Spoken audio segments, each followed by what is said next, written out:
Okay, good morning. We're here at Scadge Productions on Horton Wood for today's Telford Rocks interview, and today's band are Guns for Girls, so we'll crack on. So, can you tell us who you all are first, so that everybody watching knows? I'm Gavin, lead singer and part-time guitarist. I'm Mike Holloway, and I've got stuck with the 4 stringed instruments and do a bit of backing vocals as well. Mike Mooney, just guitar. Stuart Ball, drums and sexual charisma.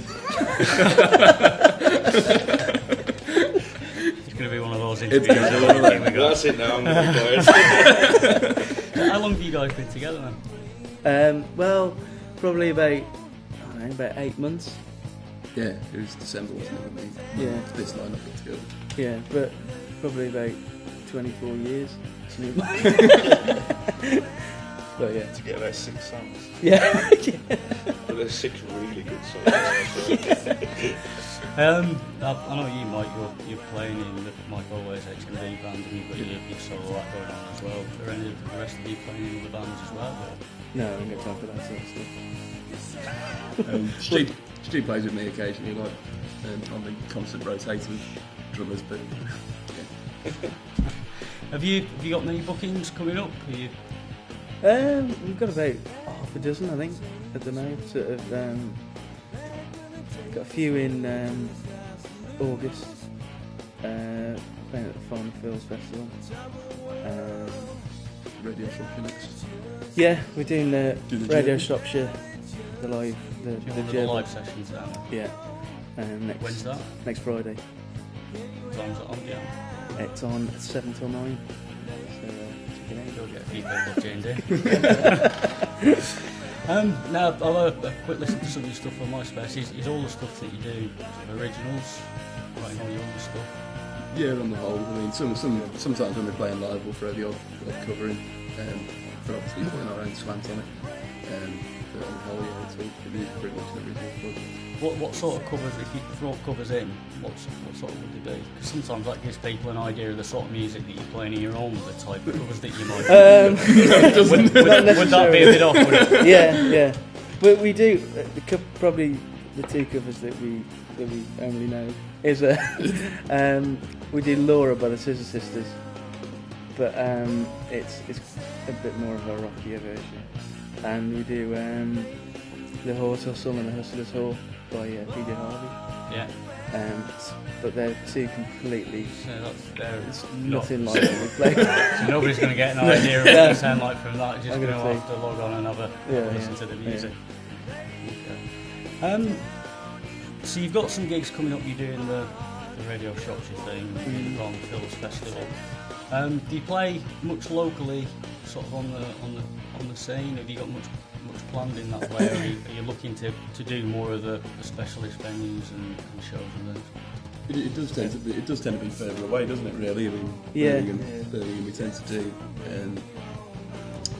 sort of Stoke and Stafford way and around there. Sort of, the Midlands area. I mean, it's I don't know. I think it's quite hard to get gigs around Telford if you're an original band. Yeah. I mean, there's places like the Haygate and stuff, That's the problem. and the Haygate and stuff, and there's no stuff really, it's just a Haygate.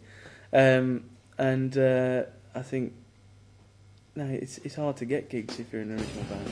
I suppose that's the thing, and it's always that trade-off that really people do when we hear original music, but the pubs are too afraid to book all originals bands. That's it. I think the customers just want their covers.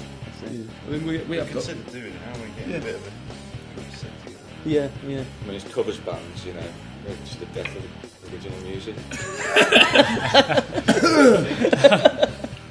But there Me and Mike aren't commenting on that. But there are venues that have approached us to be fair after listening to the EP and whatever, and so it does give us the opportunity to do it, and then maybe take a support band along with us or whatever.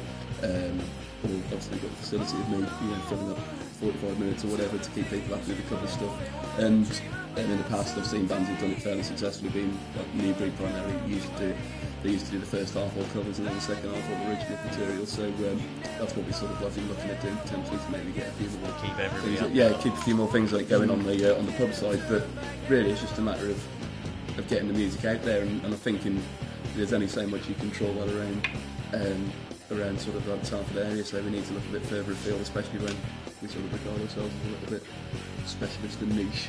Yeah. It's not as if we're, even though there's a lot of melodies in there and whatever, it's not very radio friendly. Well, that brings us nicely on. How, if you had to, would you describe the music?